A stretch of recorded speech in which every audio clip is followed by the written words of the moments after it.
Donc là, on a enlevé les 4 vis. Il y a 2 vis qui sont apparentes. Et alors, me demandez pas pourquoi ils ont caché des vis sous les patins. Je comprends pas, étant donné la mentalité de la boîte, justement. Et donc, une fois que tu as enlevé les... Tiens, tu peux me l'ouvrir, s'il te plaît? Une fois que tu as enlevé les 4 vis, voilà. Donc 1, 2, 3 et 4. Donc là, on va enlever les 3 vis. 1, 2 et la troisième qui est là. Donc là, c'est fait, hein. 1, 2, 3. La quatrième, c'est une des 4 vis du départ qui est dévissable depuis l'extérieur. Merci. Alors, ouais, elle vient.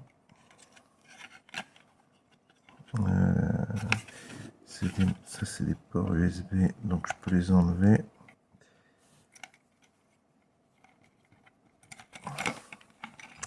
Et alors, la position ici. Ça porte un nom. Je crois que je sais pas si ça s'appelle un raccord Dupont, ça. Voilà. C'était l'extrémité. Ok. Donc là, on va faire ça. Et le port HDMI, il est là. Et donc, c'est ça qu'on va brancher à ta télé directos, quoi. Donc, l'instant de vérité.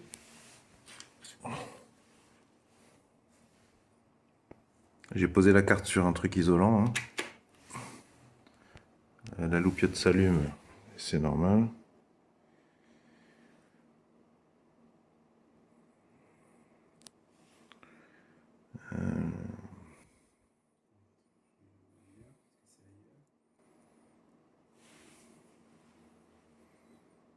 J'avais oublié de mettre la carte SD, donc je viens de la remettre.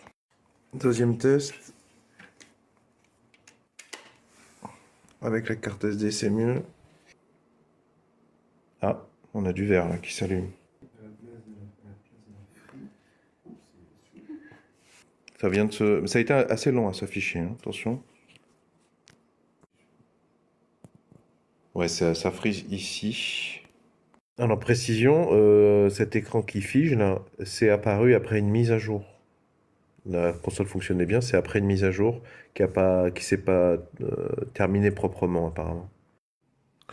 Alors en faisant mes recherches, j'ai atterri sur ce site internet, la support retroflag.com. Retroflag, c'est la marque du boîtier, si tu reconnais, le petit logo là, qui est sur le boîtier. Et alors je sais plus où je suis allé, si c'était dans support ou quoi. De toute façon, je te mettrai les liens dans la description sous la vidéo également. Mais là, donc, System Made for the GPI Case, j'ai cliqué ici. Ça m'a emmené sur ce site internet. Donc moi, je veux réinstaller sur Raspberry Pi. Et alors, je sais pas si tu te souviens, parce que là, on me demande quel Raspberry Pi. Moi, j'y connais que dalle, mais regarde, il y a marqué ici 8.0.1 électrons. Et est-ce que tu te souviens que c'est ce qu'on voyait dans l'écran en bas à gauche, quand l'écran frisait?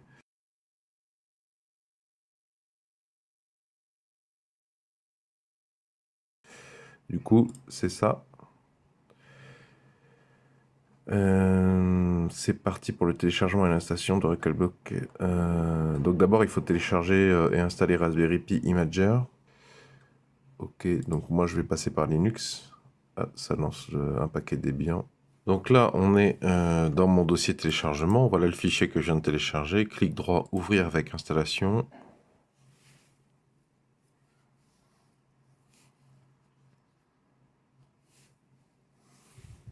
Ok, installer. Alors, il faut que je tape mon mot de passe.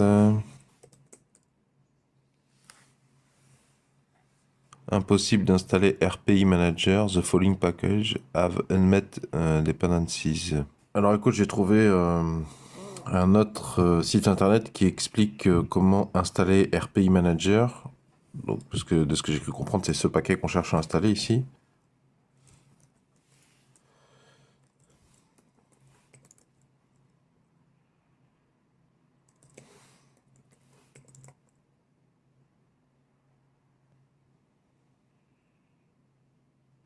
Bon, j'ai un message d'erreur sur le update. mais je vais tester le install.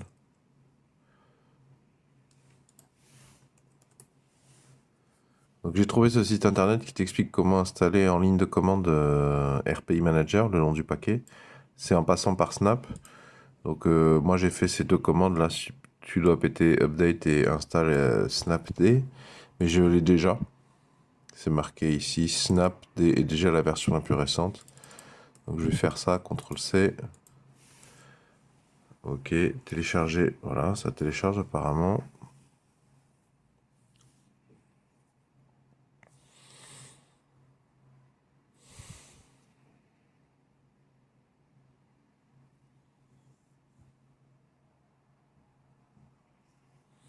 Ok. RPI Manager. Ah non, RPI Imager, pardon.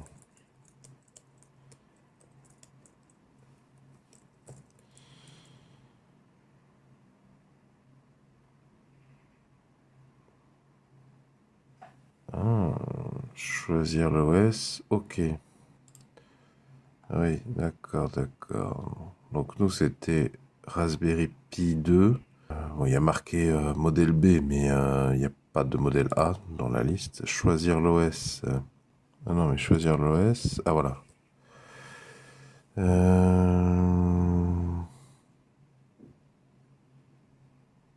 Ah voilà, émulateur. Voilà, Recalbox. Et Electron. Donc je pense que c'est ça. Ok, maintenant il faut que j'installe la clé USB sur...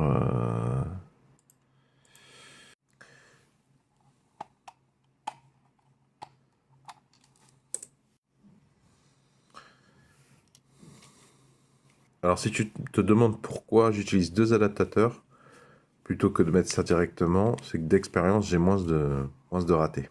Voilà.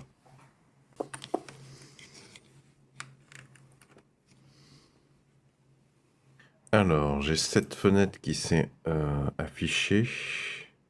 Overlay. Recalbox. Share. Saves.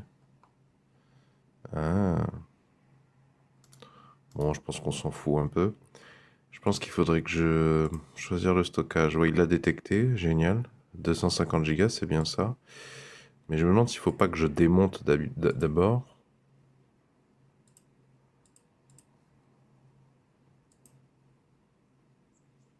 Ok, là j'ai démonté, ok. Choisir le stockage. Ah non. Non, non, non, non, non. Apparemment non.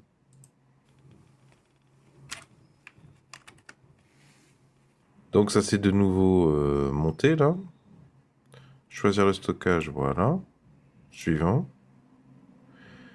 Toutes les données vont être supprimées, oui. Alors, faut que je tape mon mot de passe-route.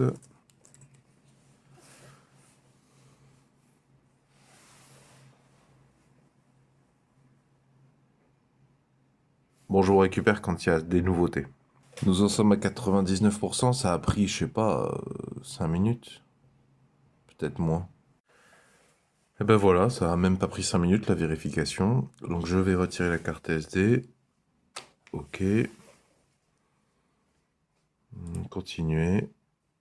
Fermer. Bon, ben maintenant il reste plus qu'à tester.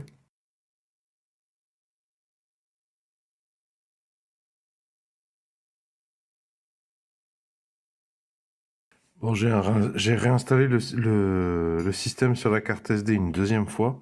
Ça marchait toujours pas, donc j'ai déposé, je me suis branché direct. Et je vois que je n'ai pas la LED verte. Je n'ai pas la LED verte et il me semble que c'est une information. Je n'ai que la LED rouge.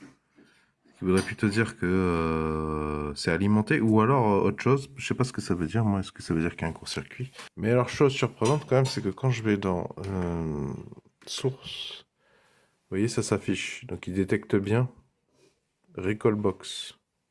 Mais rien ne s'affiche, quoi. Mais vu qu'il n'y a pas de LED verte, il me semble que c'est logique, quoi. Après, peut-être que c'est la carte SD qui est morte, hein. Bon, là, par curiosité, j'ai enlevé la carte SD. J'ai aucune amélioration. Et là, il détecte plus rien.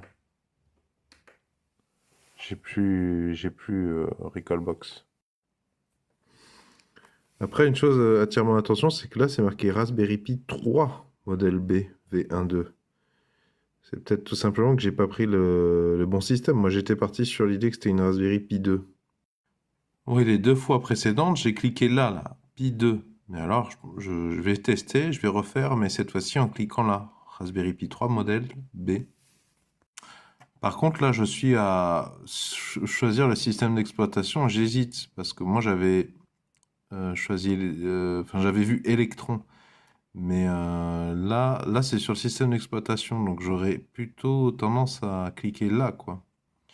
Bon, je vais faire premier test, je vais tester celui-là.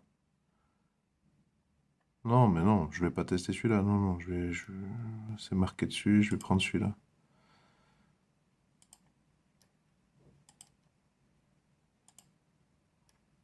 Elle est tout à l'heure.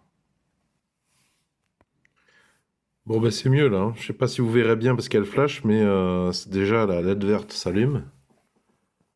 Et j'ai un écran, quoi. J'ai oublié de brancher une manette. Voilà, donc.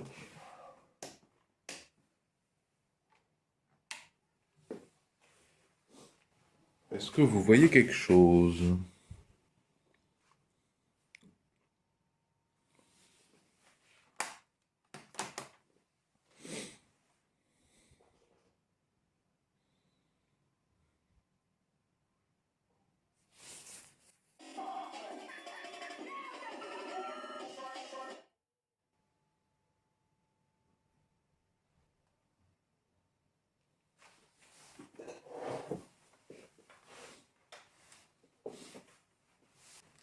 Creating Share Space. Donc il est en train de modifier l'espace disque, quoi.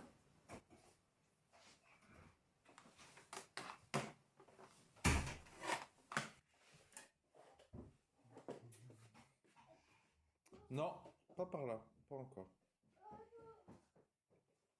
Attends. Ouais.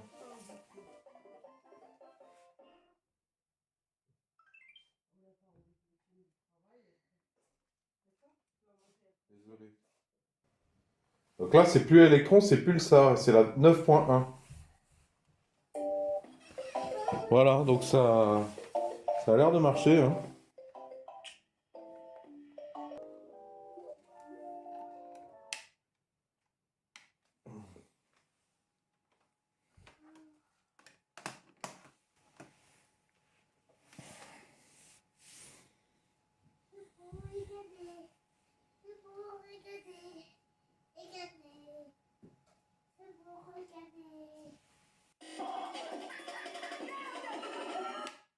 Bon, bah c'est bon.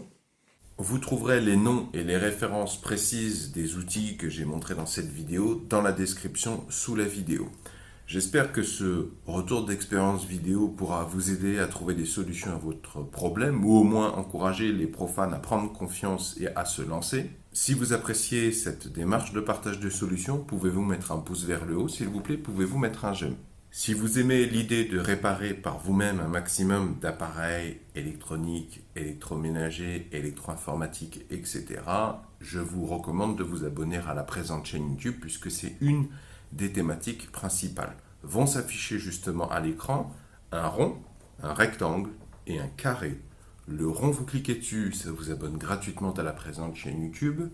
Le rectangle, si vous cliquez dessus, cela vous emmènera vers tous les épisodes de la même veine, uniquement sur cette thématique. Elle s'appelle électroménager et électronique. Il y a beaucoup de réparations pratiques de différents objets du quotidien. Et il y a aussi quelques petites explications sur certains concepts. Quant au carré, ça c'est pour ceux qui ne sont pas trop YouTube ou qui ne sont pas intéressés par toutes les thématiques que j'aborde sur cette chaîne YouTube et qui préfèrent recevoir par mail uniquement les vidéos sur la thématique réparer des objets du quotidien, donc notamment beaucoup d'électroménager, d'électro-informatique, d'électronique, etc., etc. Donc si vous cliquez sur le carré, ça vous emmène sur une nouvelle page sur laquelle vous aurez la liberté, si vous le souhaitez, de me laisser un prénom, un pseudo, que sais-je, plus votre adresse email.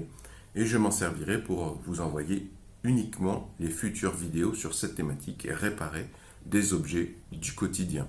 Bien sûr, vous pouvez vous désinscrire n'importe quand. Bien sûr, je ne partage et encore moins ne revends ces adresses email à absolument personne.